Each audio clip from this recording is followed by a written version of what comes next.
Sabe, queridos, nós queremos nesta noite encorajar a nós, como Betel, vivermos um evangelho simples, amém? Nunca podemos perder esse alvo, esse foco, não podemos perder nunca essa simplicidade, essa autenticidade, essa transparência, amém, queridos? E nós queremos estar realmente diante do Senhor, queremos estar constantes nele, tudo vem dele, tudo é para ele, amém? Nós precisamos dele. E se fosse para colocar um tema nessa palavra, nessa noite, vivos por dentro, mortos por fora, amém? Quantos estão vivos aí por dentro? Digam amém. Quantos estão mortos aí por fora? Diga misericórdia. Precisamos estar mortos, amém, queridos? Fala para o seu irmão aí, você precisa morrer nessa noite. Se algum irmão não entender isso, você vai entender durante a palavra, amém? Ninguém vai estar com uma metralhadora para matar ninguém, não, fica tranquilo, viu? Amém, queridos? Mas nós queremos dizer aos irmãos que realmente nós vivemos num mundo de muita correria, não é verdade? Tudo é corrido, não é? Esses dias eu estava no escritório, na empresa, e eu preciso, segunda-feira de manhã é um dia bem difícil para mim, é um dia corrido, ou melhor, não é difícil, é corrido, mudar as palavras, né? Não é difícil, não é fácil, mas é bem corrido, e aquele dia eu lembro que eu estava super atrasado, que eu tinha que sair da empresa, eu saí 9 horas de casa, tinha que ir para a empresa, ligar para a Bahia, para o Rio Grande do Sul, aqui para Santa Catarina, para um monte de gente, falar, acertar detalhes. 11 horas tinha que pegar o Guto para levar na escolinha que ele tem. E então a gente, nossa, aquele dia eu falei, meu Deus, que correria é essa? Para que isso? Não é? É ou não é verdade? Essa semana mesmo eu estava em Itajaí, estava numa churrascaria, bem baratinha, quem for ali em Itapema, do lado direito, é muito boa, irmãos. Se você não está fazendo jejum, pode comer lá que é bom, viu? E é baratinho. E eu falei para o meu vendedor, falei, Cláudio, vamos almoçar num lugar aí que eu conheço, que é bem baratinho. Nós chegamos lá, irmãos, eram umas 15 para meio-dia, sentamos, e, irmãos, aqueles garçons, eles chegavam assim, na costela, sabe? Mas não paravam, era uma correria só. Eu falei, Cláudio, meu Deus, eu não estou me sentindo bem nesse lugar. Ele está me fazendo eu comer rápido, para eu sair rápido para outro entrar. Porque era barato, então tinha gente para fora esperando, então eu acho que era isso. Na hora eu perguntei, falou, moço, passa mais devagar aqui. Não, é que a gente não pode deixar o salão vazio. Então, entende? Eu só estou dando um exemplo, né? Mas, rapaz, que negócio estranho aquilo. Uma correria só, né? E nós vivemos realmente no mundo assim, de uma correria. Não é verdade, irmãos? Agora, nós estamos pregando, falando, ali ministrou semana passada, que nós precisamos viver uma igreja diferente, uma igreja nova, uma igreja que pensa no reino de Deus, uma igreja que quer pensar em pessoas. Como que nós vamos ter uma igreja nessa correria toda? Não é verdade? Quantos chegam, não precisa levantar a mão, mas alguns de nós hoje chegamos atrasados, não é verdade? Não é um puxão de orelha, irmãos, fica tranquilo, tá? Mas por quê? É a correria. Às vezes o banho demora um pouquinho. As esposas normalmente, né, Tinga? Normalmente lá em casa é o seguinte: ela toma banho, se arruma, coloca a roupa, arruma o cabelo, maquiagem, secador. Aí eu vou pro banho, tomo banho e já estou pronto. E ela está lá ainda. É ou não é, homens? As defesas, lógico que vem, né? Vem mesmo. Mas é a correria, né? Então talvez chegou um pouquinho mais tarde, mas a gente entende, não, fica tranquilo, viu? Essa igreja não vai cobrar nada não, viu? Você vai chegar antes aqui, sabe por quê? Porque eu preciso receber a glória de Deus antes. Eu preciso estar 6 horas aqui. Ai meu Deus, não porque o Jair está pedindo, não, porque lá tem a glória de Deus e eu preciso beber disso para minha vida. Entende? Vai ser esse o nível do negócio. Aleluia! Você aceita isso? Então, queridos, nós precisamos muitas vezes começar a repensar esse negócio de tempo, não é? Esse negócio de horário, nós precisamos realmente. Você olha para o calendário, nós já estamos no mês final de abril, irmãos. É ou não é verdade? Já estamos no início de maio, mês das mães, não é? Já estamos praticamente na Copa do Mundo. Olha, outro dia estava falando que a Copa vai demorar, já está aí. Daqui a pouco já passa a Copa, a eleição, final do ano, 2015. É ou não é verdade? Então é muito rápido, passa muito rápido. E a igreja do Senhor precisa estar atento a isso, porque o Senhor tem pressa. A música foi cantada hoje, Maranata, ora vem, Senhor Jesus. Eu chorava aqui hoje porque, Senhor, por favor, aguenta mais um pouquinho. Nós precisamos fazer um pouco mais aqui na terra. Nós precisamos pregar mais, nós precisamos ganhar mais pessoas para Jesus, para o teu reino. Então, nós precisamos apressar. Apressar esse passo que talvez está muito lento. Amém, irmãos? Você aceita isso nessa noite?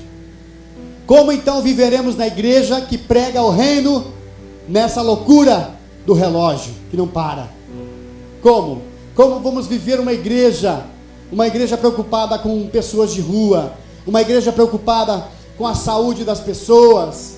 Como vamos viver uma igreja, a igreja que o Senhor sonha em que sejamos? Amém? Nós somos a noiva de Cristo, amém? Apressa essa maquiagem logo, noiva de Cristo. Apressa esse vestido logo. Faz a barra logo, porque Jesus está voltando. Queridos, nós precisamos realmente nos apressar. Amém? Abre a sua Bíblia no livro de Mateus. Vivos por dentro, mortos por fora.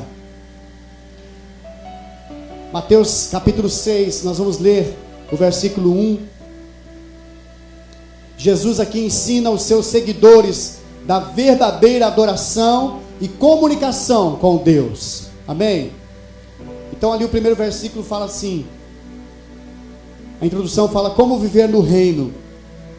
Guardai-vos de fazer a vossa caridade e obras de justiça diante dos homens, com o fim de serem vistos por eles.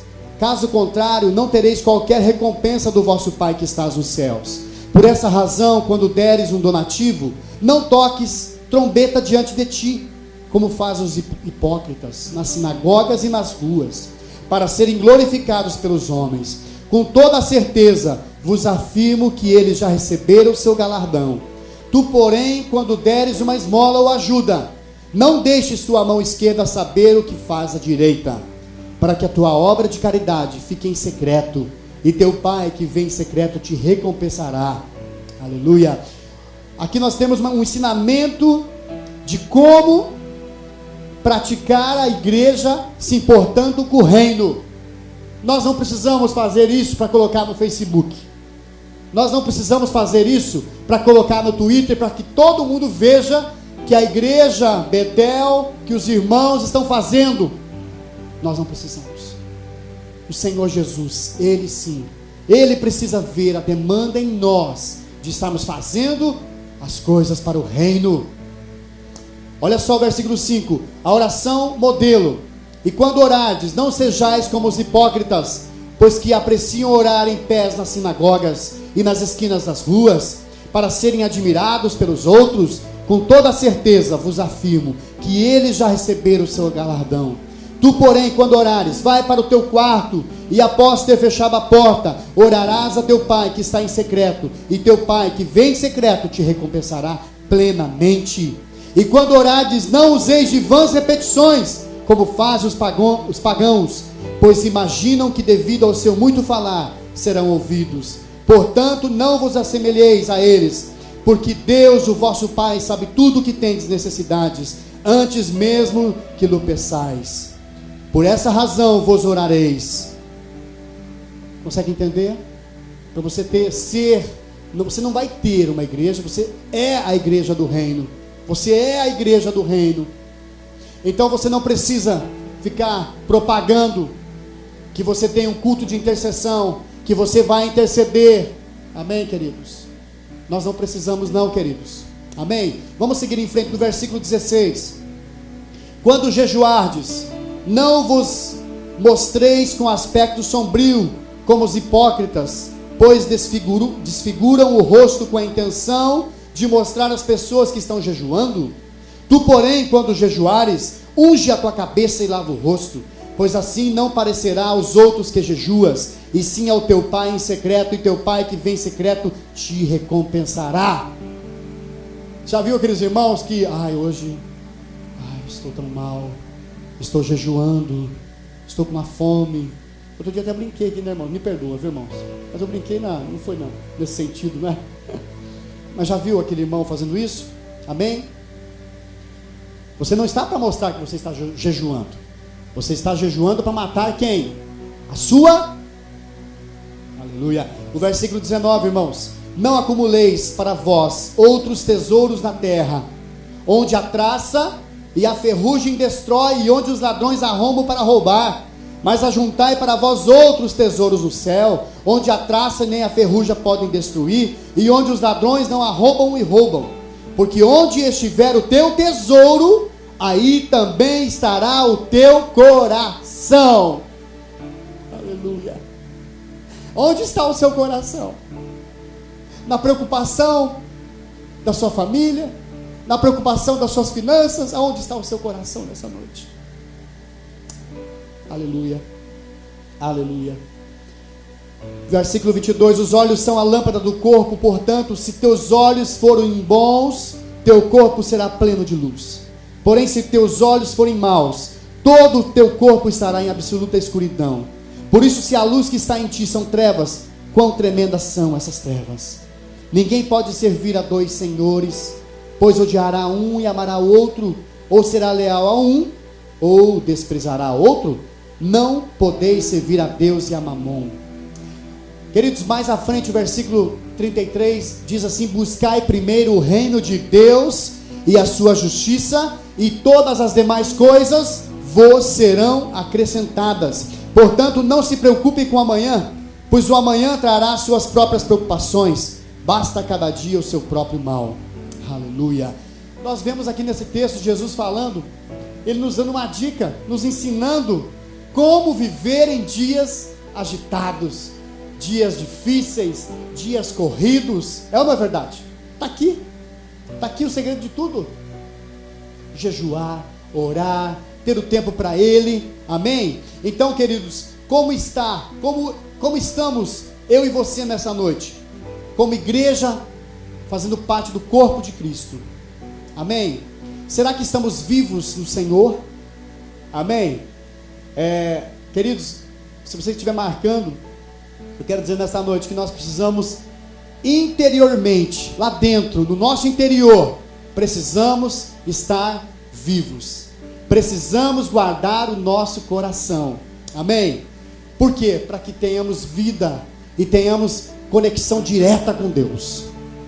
Eu não sou contra, irmãos, da ovelha, dos irmãos, sabe, pedirem ajuda. Não, nós temos que realmente nos ajudar, nós precisamos realmente ouvir, nós precisamos, sabe, talvez orar juntos, com certeza orar juntos. Mas, queridos, eu sou mais naquele que tem a conexão direta com o Senhor, está passando por dificuldade, por luta, mas sabe o caminho das pedras, amém? Sabe o caminho onde vai ouvir o Senhor, sabe o caminho onde Deus vai falar com ele. E normalmente esse lugar precisa ser o nosso QG, o nosso Gilgal, amém? É o lugar que Josué se reuniu com o seu exército para bolar aquela queda dos muros de Jericó. Foi o lugar que Josué estava. E nós precisamos do nosso lugar, talvez lá no seu quarto, com a porta fechada, como diz aqui Jesus. Esse é o lugar que nós precisamos. Então pensa bem, nós não somos, ao contrário, precisamos estar juntos, unidos, corpo de Cristo. Mas antes de qualquer coisa, desabafa a Jesus, dobra o seu joelho, chora aos pés dele. Eu quero ver se as coisas não vão acontecer na sua vida. Eu quero ver se as portas, as situações, Deus não vai falar com você. Faça uma prova, querido. Faça a prova. Malaquias 3,10 diz: faça a prova. Trazei todos os dízimos à casa do tesouro, para que haja mantimento na minha casa. Não estou falando sobre dízimo e oferta, mas faça a prova de mim, diz o Senhor dos Exércitos. Não é só para dízimo não, faça a prova de mim. Tenha conexão direta, ligada em mim, e veja se eu não falo com você. Deus vai falar com você, Deus vai te pegar, querido. Agora você precisa estar aberto, você precisa estar liberado. Não há como Jesus, o Espírito Santo, entrar na sua vida. Não há, se você não deixar. Entende? Aleluia. Então nós precisamos, no nosso interior, estar vivo. Como que nós vamos estar vivo o nosso interior? Eu te pergunto. Como? Através do jejum, através da oração, através da unção, através da intercessão, da adoração, da revelação, tudo ação. E isso muitas vezes é um preço a ser pago, amém, irmãos? Quantos gostam de levantar 3 da manhã para orar? Diga amém. Opa, amém, teve com os irmãos aí. Existe um preço, não dá para a gente ficar mais falando que o evangelho está aí para prosperar a igreja, está sim, mas isso não é o primeiro lugar na tua vida, não deve ser. Entende, queridos?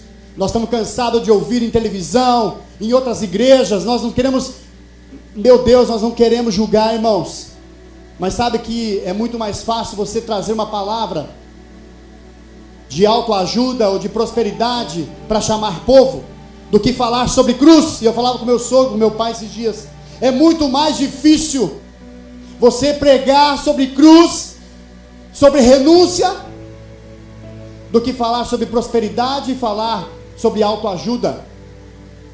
Entende, queridos? Mas ninguém sabe que quando você vai a Jesus, a cruz, tudo isso tem depois. Tudo isso tem a saúde, a prosperidade, a abundância, o sucesso, porque você vai entender que a glória não é sua e é dele. Então nós precisamos passar pelo processo de cruz. Nós não podemos mais ficar brincando de falar de prosperidade somente, de cura. Sim, eu creio no meu Jesus que cura, que transforma. Mas nós precisamos falar a verdade para você, querido. Quando eu tenho que exortar o meu filho, eu não posso passar a mão na cabeça. Eu preciso chamar e muitas vezes usar a correção para ele poder entender o porquê das coisas. Mas eu amo meu filho, eu amo ele, eu quero o melhor para ele. E Jesus é o teu pai, Deus é o teu pai, ele quer o melhor para a tua vida. Então ele não vai ser um Deus que vai te falar: me siga, que você vai ser próspero, você vai ser abundante. Mas ele vai te ensinar o caminho da cruz, amém, irmãos? Então essas coisas vão nos manter vivos interiormente, amém? Essas renúncias, esse ato de jejuar, orar, de estar conectados com o Senhor, vai me manter vivo. Por que muitas vezes nós, sabe, queridos, eu já falei para os irmãos, Deus me deu uma graça, um discernimento de olhar para a pessoa e ver como é que, assim, Deus não é eu não, é Deus mesmo, de olhar para ela e ele não está bem não. E por que às vezes a gente não está bem? Porque lá dentro não está bem. É ou não é verdade, irmãos? Quantos já tiveram essa experiência de muitas vezes você não está bem, mas você sabe porque não está bem? A sua vida com Deus não está bem, então não vai bem. A aparência, o externo até talvez esteja bem, mas lá dentro mesmo a alma às vezes está sofrendo, suando, sangrando, porque muitas vezes nós deixamos de nos renunciar a Jesus. E é dessa forma aqui, ó. Amém, queridos? Muitas vezes nosso momento de intercessão já foi muito bom uma vez, mas está deixando de ser. Amém? Às vezes aquele momento de oração que era tão gostoso de orar, de buscar a Deus, ele já passou, já ficou lá atrás. Ah, mas as lutas, as dificuldades, a igreja, os irmãos me desencorajou e eu parei. Não coloca a culpa em coisas ou pessoas. Nós precisamos nos render a Jesus. Nós precisamos nós mesmos nos culpar. Amém, irmãos? Nós precisamos, sabe, você marido e mulher, faz o seguinte, ó. Fala para meu bem, é você mesmo, você tem razão, é isso aí, eu tenho culpa mesmo, entende? É ou não é verdade? Porque é um tratamento para a gente, né, irmãos? É ou não é? A nossa esposa, eu já falei, né? Muitas vezes é o nosso carrasco, entre aspas, tá, irmãos? Nós precisamos de um carrasco, viu? Você precisa de um carrasco para te levar para a cruz. A Aline é uma bênção na minha vida, eu amo ela. Fez aniversário sexta-feira. Mas Deus usa essa mulher para me, Jesus, para me matar, tem hora, meu Deus. Então não briga com ele não, viu? Porque às vezes Deus está usando seu marido ou sua esposa para falar com você e você não quer ouvir. E se você soubesse que é o Senhor usando a boca dele, você talvez nem respondia, você ficava quieto. Então, por favor, marido e esposa, seja aberto, se renda. Faz o seguinte, fala para ela, meu bem, eu te amo. Não vai falar como Jesus ensinou, que hipócrita, né? Não. Não vai ser hipócrita, eu te amo, tal, você tem razão. Não, não é assim não. Você vai falar de coração. Não é os namorados também, né? Só tem um casal de namorado aqui? Só, né? Vai ter muitos aqui, em nome de Jesus, viu? Noivo? Aleluia, não é nem namorado mais. Glórias ao Senhor Jesus, aleluia. Final do ano nós temos um casamento, irmãos. Aleluia.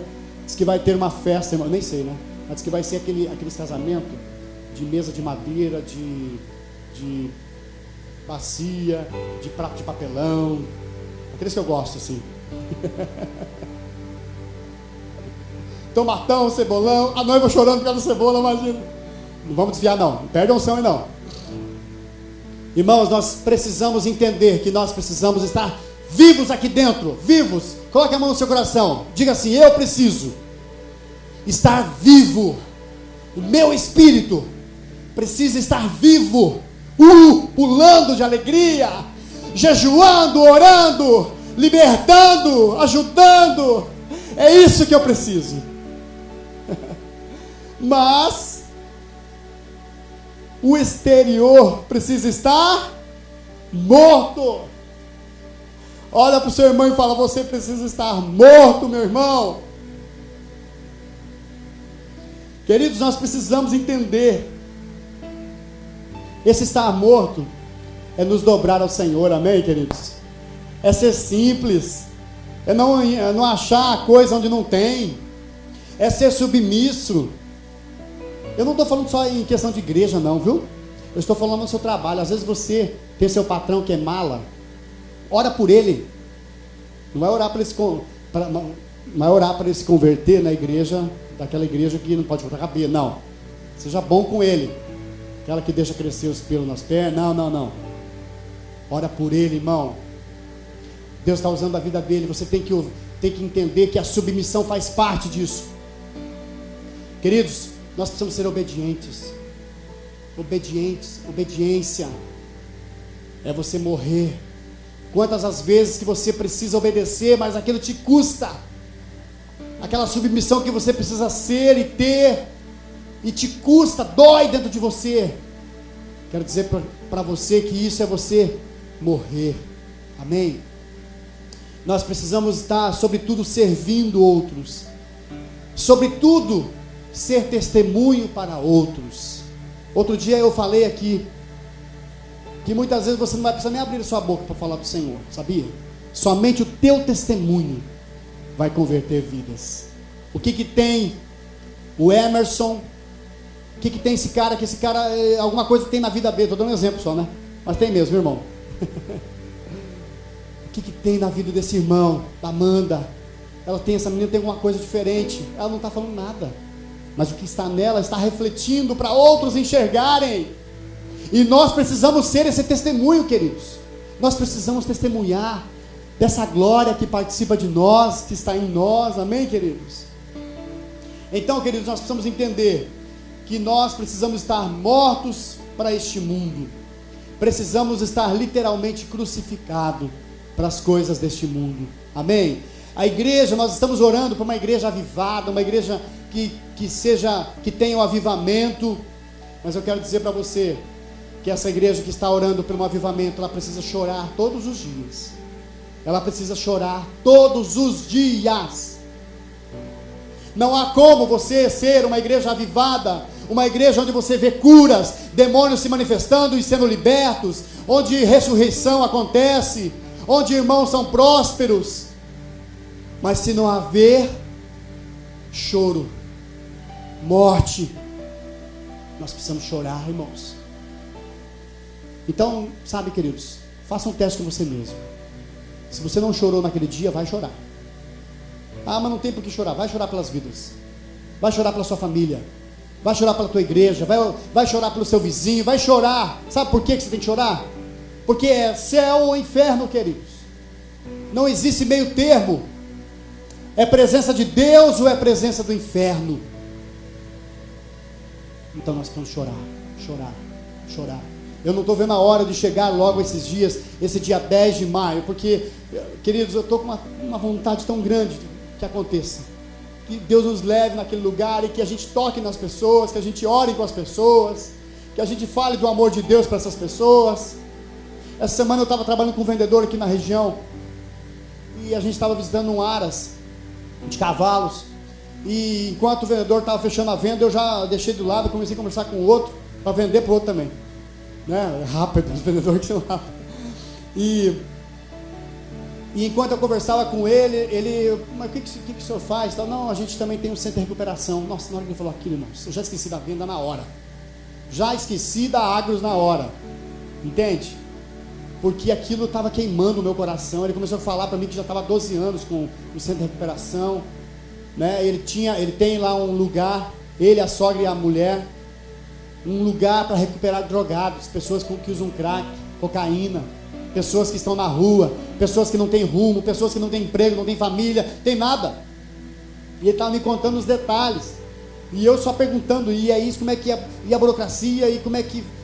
Eu rondando, querendo saber, querendo comer aquilo. Nós precisamos ter isso, queridos. Eu preciso passar para você isso, sabe, queridos? É isso que nós temos sentido, nós aqui, os irmãos, nós precisamos ter essa visão do reino de Deus, visão de pessoas que estão aí fora perdidas e que estão indo para o inferno. Então, queridos, nós precisamos chorar mesmo. Chora mesmo. Se quebranta mesmo. Aleluia. Queridos, muitas vezes pessoas que não têm o que comer. E muitas vezes nós usamos muitas vezes o eu sei. Mas eu sei. Isso eu também sei. Eu quero dizer nessa noite que nós precisamos engavetar tudo isso. Nós não sabemos nada. Irmãos, a gente começou a apresentar crianças. Olha, foi a terceira criança. Eu estou ainda aprendendo, viu? Mas eu vou ficar legal. Nós somos uma igreja inexperiente, lembra disso? Nós somos uma igreja que precisa aprender muito ainda. Nós não sabemos nada. Amém? Nós não temos nada, não sabemos nada, nós estamos na direção, na nuvem. Essa nuvem não pode sair daqui de cima. Se ela sair daqui, nós estamos perdidos, meu irmão. Nós dando um passo fora, nós vamos ficar sem cobertura. Volta, fica embaixo dessa nuvem. Aleluia. Então, queridos, nós precisamos entender, nós não sabemos nada. E sabe o que nós vamos, sabe aonde que nós vamos conseguir atingir o alvo? Através das cicatrizes. Através das cicatrizes. Abre a sua Bíblia comigo, lá no livro de Lucas, capítulo 24. Aleluia, Jesus. Lucas 24, 36, amém. Fala comigo, eu preciso usar as minhas cicatrizes para o reino. Aleluia. Essas pessoas não querem mais o blá blá blá, a conversa. Elas não querem mais. Elas já estão cansadas. Nós já estamos cansados de tanta conversa. É uma verdade. Nós precisamos realmente ver as coisas do reino acontecer. Amém? E eu quero dizer para você o seguinte, irmãos. Você tem os testemunhos e as cicatrizes. Você tem isso na sua vida. E com isso você vai ganhar muitos. Amém? Olha o que diz lá no versículo 36. Lucas 24, 36. Diz assim. Deixa eu só. Enquanto falavam sobre isso, o próprio Jesus apareceu entre eles e lhes saudou. Paz seja convosco. Eles ficaram atônitos e aterrorizados, pensando que estivesse vendo um espírito. Todavia ele lhes exortou: por que estão apavorados? E por qual motivo sobem dúvidas ao vosso coração? Observai as minhas mãos e meus pés, e vede que eu sou o mesmo. Tocai-me e comprovai que vos afirmo, porque um espírito não tem carne nem ossos, como percebeis que eu tenho. E havendo dito isso, passou a mostrar-lhe as mãos e os pés. Queridos, Jesus apareceu aos seus ressuscitado. Eles ficaram atônitos, como diz a palavra, e só realmente creram A hora que Jesus mostrou as cicatrizes, mostrou os seus pés, mostrou as suas mãos. Não há outra forma de impactar essa geração, essa cidade, esse lugar, esse Brasil, se não for pela tua experiência, se não for pela minha experiência. O Alisson pregou sexta-feira lá em casa, ele falou justamente isso. Que palavra, meu Deus! Glórias ao Senhor. Nós não temos como ganhar o próximo com a experiência do meu irmão, mas eu preciso ter a minha experiência com o meu Jesus. Jesus estava aqui com os seus discípulos, queridos, e ele mostrava as cicatrizes dos seus pés. E o que mais? Jesus tocou. Queridos, essa semana de novo, falando sobre isso, projeto social, eu estava num outro cliente aqui no Ceasa, cliente grande que nós temos, e eu conversava com ele, e eu perguntei assim: seu Ed, nós estamos querendo começar um projeto social. Olha, como é que funciona aqui? Será que as frutas, as verduras que talvez sobrem, né, que talvez mudem eu nem sei como é que funciona a estação, não sei, né, que não tenha, não é questão de qualidade, mas como é que é a palavra, irmãos? Me ajuda? Passa a validade? Será que talvez, o que vocês estão querendo fazer? Não, a gente tem vontade de ter um lugar para recuperar pessoas. Mas aonde vocês querem fazer isso? Não, a gente está orando. Aí eu falei que era crente mesmo já. Não, é o seguinte, cara, isso é bonito demais. A gente está vendo as igrejas tudo parada, católica, tudo parado. É o seguinte, ó, os teus irmãos lá não vão morrer de fome de mamão, de laranja não, porque aqui eu vou dar tudo. A hora que ele falou aqui, irmãos, meu Deus do céu. E tem mais um negócio, eu tenho uns amigos aqui, ó, nós vamos ganhar batata, cenoura, vamos ganhar. A conclusão que eu chego é o seguinte: nós estamos parados. Nós precisamos sair do lugar, meu Deus, e caminhar em direção a isso, esse sonho. Então, queridos, Jesus precisou mostrar para os seus discípulos cicatrizes, o testemunho que ali havia vida, havia um Deus que havia ressuscitado. E a igreja avivada precisa sair para fora, precisa mostrar as suas marcas, precisa mostrar o seu testemunho de vida. Serão os meus e os teus testemunhos, sim, de vida transformada, de vida curada, de vida tocada. Muitas vezes nós temos pessoas nas igrejas que estão lá 30, 40 anos, 20, mas não têm uma experiência viva com o Senhor, não se deixam ser curadas, não se deixam ser tocadas. E a cicatriz fala de algo de dor, algo que passou, mas que venceu. Jesus morreu, foi açoitado, foi machucado, morreu, mas ressuscitou, venceu a morte. E nós, com o nosso testemunho, muitas vezes nós passamos pelas situações adversas, contrárias, mas eu tenho cicatriz, eu tenho um marco da minha vida. Jesus mudou a minha vida, a minha história. Aline tem uma cicatriz no seu pescoço, e ela teve uma situação de um tumor, e hoje ela tem autoridade, de falar a experiência da cura na vida da minha esposa. Entende, queridos? Não há como você testemunhar ou falar algo que você não viva. E a igreja do Senhor precisa se preocupar com isso. Nós precisamos viver esse evangelho simples, não esse bababá. Amém, irmãos? Aleluia. Nós precisamos da matéria-prima celestial do céu, e não a matéria-prima aqui da terra. Essa matéria-prima que traz entretenimento, que traz festa, que traz bagunça, para segurar povo. Mas nós precisamos realmente de uma vida no Senhor, de uma vida de integridade no Senhor, de uma vida de atos, de uma igreja de atos, que consiga ver, enxergar os milagres acontecendo. Aleluia. E você pode entender nesse texto de Lucas que Jesus os convidou a tocarem nele. Lembra de Tomé? Queridos, nós precisamos tocar nas pessoas. Tocar. Nós vamos estar dia 10 de maio naquela creche, naquele lugar. Eu creio em nome de Jesus, cento e tantas crianças, tantas professoras, tantos, nós vamos tocar, nós vamos ter, Deus vai te dar uma graça de tocar nas pessoas, de abençoar pessoas, de orar por vidas. Não sei orar, Deus vai te ensinar na hora, Deus vai te levar a orar por pessoas, por crianças lá. Senhor só quer saber de uma coisa em nós, a nossa vontade, entende, queridos? O nosso querer de querer fazer o Evangelho. Então, queridos, Jesus nos convidou a tocar nele. Precisamos dar amor, precisamos fazer o nosso próximo feliz. Aleluia. Eu ouvi outro dia o pastor Luiz Emílio pregar, e ele falava o seguinte: você que é pastor, talvez você comece a procurar estratégia para a igreja crescer, estratégia para ter uma igreja maior, número de pessoas.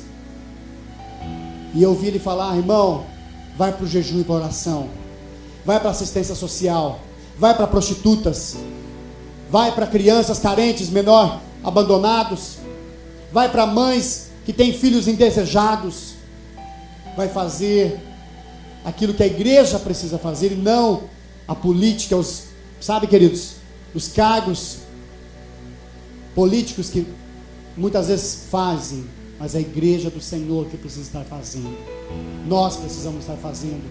Amém, queridos? Então, queridos, nós precisamos entender que nós precisamos estar vivos por dentro e mortos por fora. Abre comigo mais um texto que nós vamos compartilhar, em Daniel, capítulo 4, versículo 37. Aleluia. Deus quer pegar a gente essa noite, vai falar com a gente. Deus já está falando. Aleluia, Jesus, fala mesmo.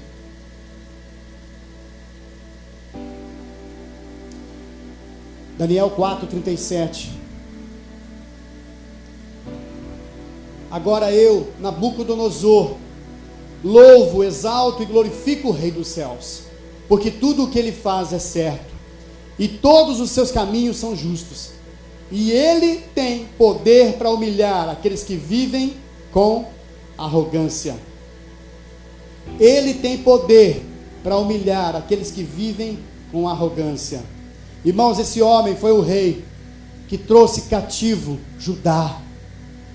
Ele era um grande administrador, ele era um esplendor da Babilônia, ele era o responsável por ataque final, em trazer e roubar todos os utensílios do templo. Amém? Ele foi o homem responsável em saquear a casa de Deus, Nabucodonosor. Amém? Foi o responsável em saquear os tesouros da casa de Deus. Quem são os responsáveis, muitas vezes, que estão saqueando o tesouro de dentro de você? Quem são aqueles que tiram a vida que existia ou que existe em você? Amém? Essa pergunta para você essa noite. Ele era, então, Nabucodonosor, um monarca inteligente, sofisticado. O seu ego era enorme, era um homem orgulhoso, devido todo o seu poder, não é? Mas esse versículo aqui, de 4, 37, ele precisou passar alguns períodos de experiência na sua vida, para chegar nesse versículo. Eu agora exalto e glorifico o Deus de Daniel, o Rei dos céus, porque tudo que ele faz é certo, e todos os seus caminhos são justos e verdadeiros, e ele tem poder para humilhar aqueles que vivem na arrogância. Queridos, esse homem, graças a Deus, que ele conseguiu enxergar aquilo que Deus estava fazendo no seu meio, através de Daniel. Nós não vamos entrar nos detalhes das histórias, mas ele conseguiu. Agora, a sucessão, e eu quero falar para você nessa noite, nós precisamos começar a pensar aqueles que virão depois de nós. Amém? E eu quero dizer que depois dele, houve um rei chamado Belsazar. E esse homem, ele não ouviu o seu pai. A gente começou a estudar um pouquinho, até conversando com alguns irmãos. Ele na Bíblia, aqui na palavra, fala que era o seu pai, mas estudando a fundo, né? E a Bíblia considera que muitas vezes o pai poderia ser até avô ou bisavô, então neto ou bisneto. Então, na verdade, ele era bisneto neto de Nabucodonosor, esse rapaz, Belsazar. Então, Belsazar herdou o trono, mas não ouviu, não viu, não seguiu o conselho, talvez, de Nabucodonosor. Talvez Nabucodonosor não preparou as pessoas que vinham a estar no trono. Amém? E eu quero ministrar para as nossas vidas essa noite, que nós precisamos nos preocupar com os nossos filhos, com os nossos irmãos, com aqueles que vão ficar em nosso lugar. Eu tenho orado pelos meus filhos e eu tenho falado, Senhor, faz os meus filhos melhor do que eu e a Aline. Nós precisamos preparar os nossos filhos. Sabiam disso, irmãos? Nós precisamos. Amém? Agora, esse homem, se você pegar ali o capítulo 5, abre ali, está aberto já, né? Vamos ler ali o versículo número 1. Diz assim: muito tempo depois, em certa ocasião, o rei Belsazar, proteja o rei, ofereceu um banquete para 1000 dos seus membros da corte, e com eles bebeu muito vinho. Enquanto desfrutava com avidez da bebida, Belsazar deu ordens expressas para que lhe trouxessem as taças de ouro e de prata que seu pai Nabucodonosor tinha espoliado do templo de Jerusalém, a fim de que o rei Belsazar e os seus nobres mais chegados, as suas mulheres e concubinas, bebessem dessas taças preciosas. Então, ele assumiu o trono, não estava ligando não, ele estava em orgias, ele estava fazendo festa, amém? Ele estava ali dando banquetes, e foi mais grave do que o esperado, porque ele mandou buscar as taças do templo, utensílios usados no templo da casa de Deus, amém? E o que aconteceu, queridos? Essa história conta que esse homem, enquanto estava ali nessa festa, dando essa festa, né? Vamos abrir ali, ó, olha só, o versículo número 5. De repente, porém, imagine eles todos numa festa, bebendo vinhos, comendo. De repente, porém, surgiu a imagem dos dedos de uma imensa mão humana, que começaram a escrever no reboco da parede, na parte mais iluminada do palácio real. O rei Belsazar observou atentamente o movimento daquela mão enquanto crescia, enquanto ele escrevia. Então, queridos, alguma coisa precisava ser feita. Você já imaginou você num lugar, você à frente desse lugar, comandando essa festa, e de repente algo sobrenatural começa a acontecer. Na parede começam dedos a escrever. Você já parou para pensar num negócio desse? Meu Deus, ia dar um temor, não ia? E a Bíblia fala que esse homem ficou pálido, ficou mal. Quem fica pálido começa a ter enjoo, não é verdade? Começa a ficar mal, não é verdade? E a Bíblia fala que ele começou a ficar pálido. Meu Deus, o que está acontecendo? Eu acho que lá no fundinho dele ele sabia. Ele sabia que ele estava errado. Ele sabia que ele estava contra aquilo que Deus tinha para ele, não é? E queridos, ele mandou chamar os magos, mandou chamar os astrólogos, mandou chamar os adivinhadores, para saber a interpretação do que estava escrito naquela frase. E ninguém conseguia nada. É impossível. Ah, mas aí chegou a viúva, eu creio que a viúva de Nabucodonosor, chegou, viu o rei nervoso, bravo, espumando, pálido.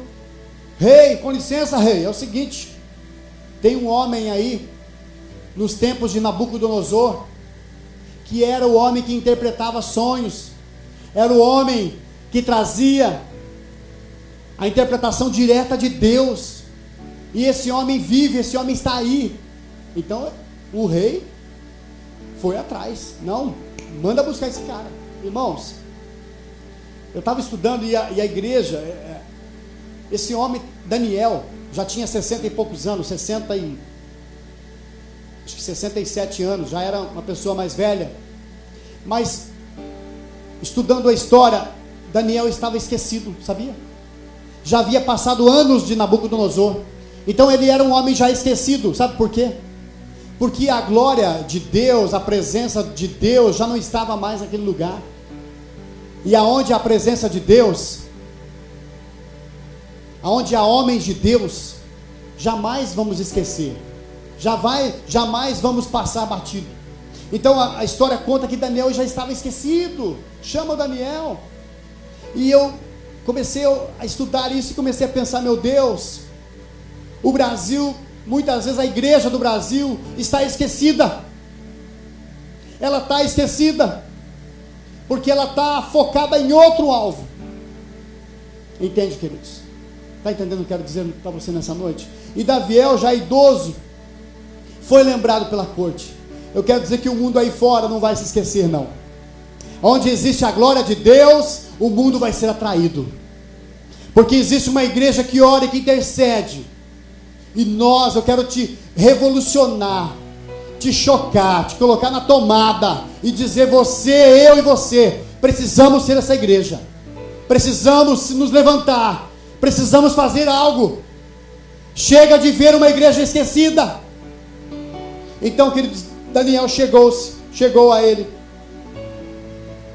E lógico que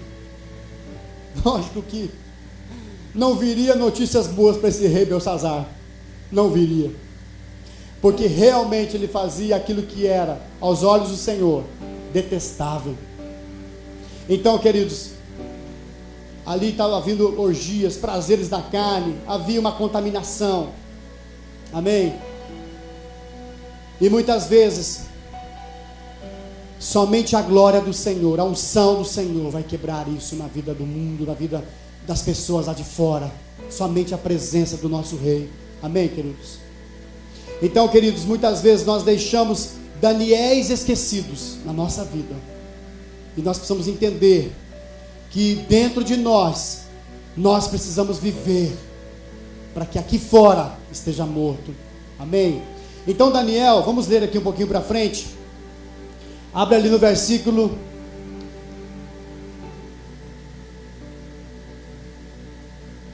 24.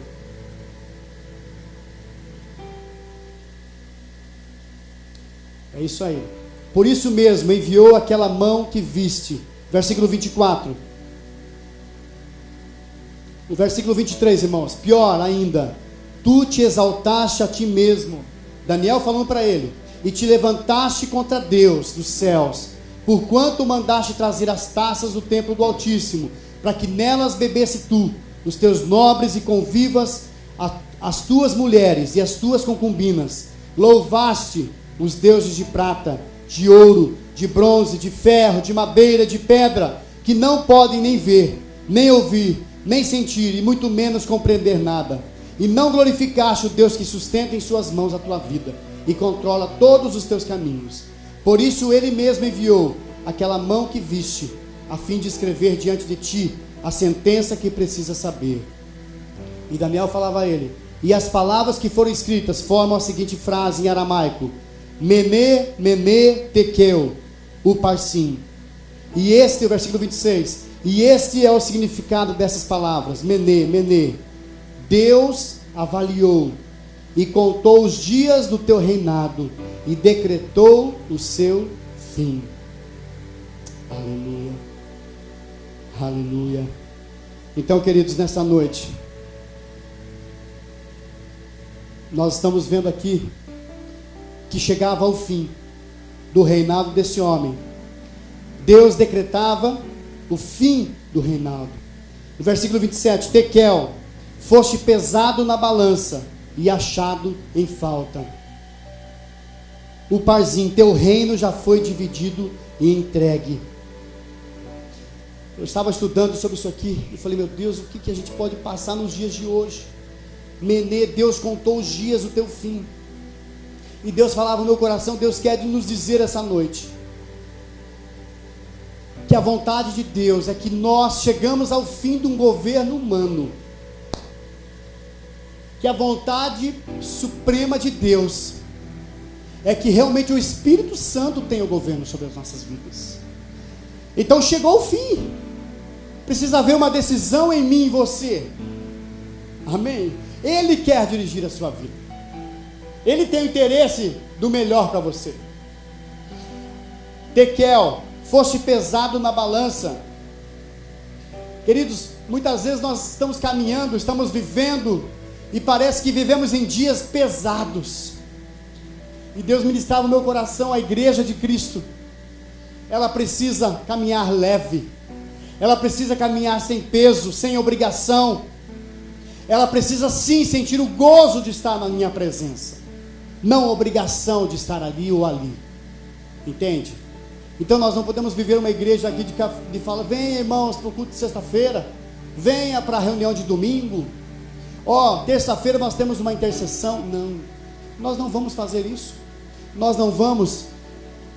estamos orando para que o gozo, para que isso ferva no teu coração, que isso, entre em você de uma forma tal que você não deixe de vir aqui para ouvir o Senhor falar com você. Então, queridos, e ali Pérez, o reino foi dividido e entregue aos persas. O Senhor falava comigo que muitas vezes situações, relacionamentos têm sido separados na minha vida, na sua vida. Às vezes, qualquer falta que você tenha hoje na sua vida, talvez o inimigo separou você de situações, talvez o inimigo separou você da tua família, talvez separou você da tua empresa, do teu trabalho, da vida com Deus principalmente, e o Senhor ministrava o meu coração, vem de volta, se renuncia, se renda e traz de volta. Há áreas talvez na nossa vida que nós precisamos deixar que o Senhor dirija, que o Senhor nos leve aquilo que Ele tem para você e para mim. Muitas vezes o Senhor ainda não fez por mim e por você, porque as nossas mãos estão na situação. E quando nós entregamos a nossa vida a Deus, o Senhor vai sim restituir as separações que um dia foram feitas. O Senhor sim vai trazer a unidade de novo, e a glória da segunda casa será maior do que a primeira. Aleluia. Então, queridos, essa história termina, olha o versículo último ali, versículo 30, e aconteceu que naquela mesma noite, Belsazzar, o rei dos babilônios, foi assassinado. Dário, o imperador da nação média, apoderou-se do reino de Belsazzar, com a idade de 62 anos. Ele perdia o seu lugar, se cumpria a escrita, onde Deus, literalmente com seus dedos, escreveu. Queridos, e a gente orando em relação a isso, eu me lembrei de uma visão que até que a minha sogra teve, isso faz 1 ano e tanto já, e eu me lembrei daquilo, falei, Deus, é isso, vai completar isso hoje. Queridos, nós precisamos sonhar numa igreja que não viva para a aparência, numa igreja que não se ache, mas uma igreja que viva a simplicidade, que preze por uma santidade, que preze por pagar um preço, que queira viver interiormente, mas morrer no externo. Entende, queridos? E essa visão, eram 10 pontos em que a igreja do Senhor precisa ter, e o primeiro ponto fala que o avivamento não é sucesso. Nós não precisamos ser uma igreja de sucesso, nós não precisamos, nós precisamos sim ter o avivamento do Senhor. O número 2 falava que nós precisamos ter comunhão, e não somente os relacionamentos, mas a comunhão. Não basta eu ser seu amigo, mas eu preciso ter comunhão com você. Não basta eu ser seu amigo na frente, mas por trás muitas vezes está pensando mal de você. Isso fala de comunhão, o corpo de Cristo. Eu preciso te amar, eu preciso olhar no teu olho e falar, eu te amo, meu irmão. Eu preciso ter a liberdade talvez de falar, meu irmão, faça isso, não toque nisso. Isso assim é ter comunhão. E o ponto número 3 falava fazer discípulos e não somente transformar pessoas em escravas do sistema religioso. Nós queremos fazer sim discípulos. Ide e fazei discípulos, não pessoas escravas, muitas vezes no sistema da igreja. Amém, irmãos? É forte, mas eu preciso falar isso nessa noite, amém? Ensinar a palavra e não secularizá-la ao padrão deste mundo. Inventar muitas vezes aquilo que, sabe, aquela vírgula que está aqui na Bíblia, que você pode dar uma inventadinha, para ficar mais confortável para você, irmão. Entende? Não pode mentir, não mentirás, né? Não, mas uma mentirinha discreta e talvez mais... Pode ser, não. Amém? 5. Os recursos financeiros da igreja devem promover a expansão do reino e não enriquecer os líderes e pastores. Aquilo que eu já falei antes. Nós sim cremos numa igreja próspera, nós cremos numa igreja abundante, mas que pense no reino de Deus. 6. Pessoas são importantes. As pessoas são importantes e não o que elas possuem. Entende, irmãos? Amém? O templo físico, geográfico, é o lugar de cultos, lugar de intercessão, lugar de adoração, e não lugar de pontos de encontros. Sim, nós vamos ver o nosso irmão, nós vamos participar com ele, mas o principal, o meu lugar, é o lugar da adoração, é o lugar, sabe, da intercessão, é o lugar da casa de Deus. Jesus usava suas mensagens, 8, e parábolas, para nos exortar, não para virar uma piada. Muitas vezes a gente vê palavras já misturada com uma piadinha ali, uma piadinha aqui.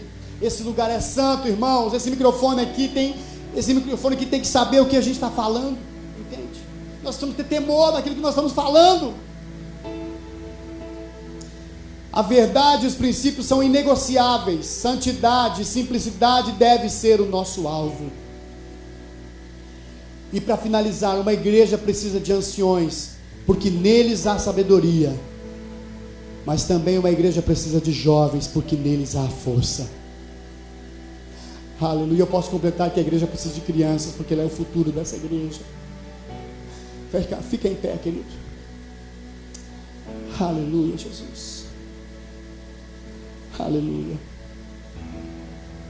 Aleluia. Fecha os teus olhos nessa noite. Nós queremos orar, nós queremos invocar o nome do Senhor. Aleluia. Eu não sei nem como terminar essa reunião, mas faça uma reflexão na sua vida, como você tem vivido esse evangelho, como você tem vivido essa vida, como você tem vivido. Será que você tem feito isso, talvez pelo seu marido, pela sua esposa ou pela sua família, para dizer que está indo numa igreja? Ou talvez você tenha feito isso pensando em receber algo em troca? Ou talvez você tenha feito isso, sim, por amor a Jesus, por amor a vidas, por amor a pessoas. Aleluia, aleluia. Glórias ao Senhor Jesus, aleluia, aleluia, Jesus. Vamos cantar a música.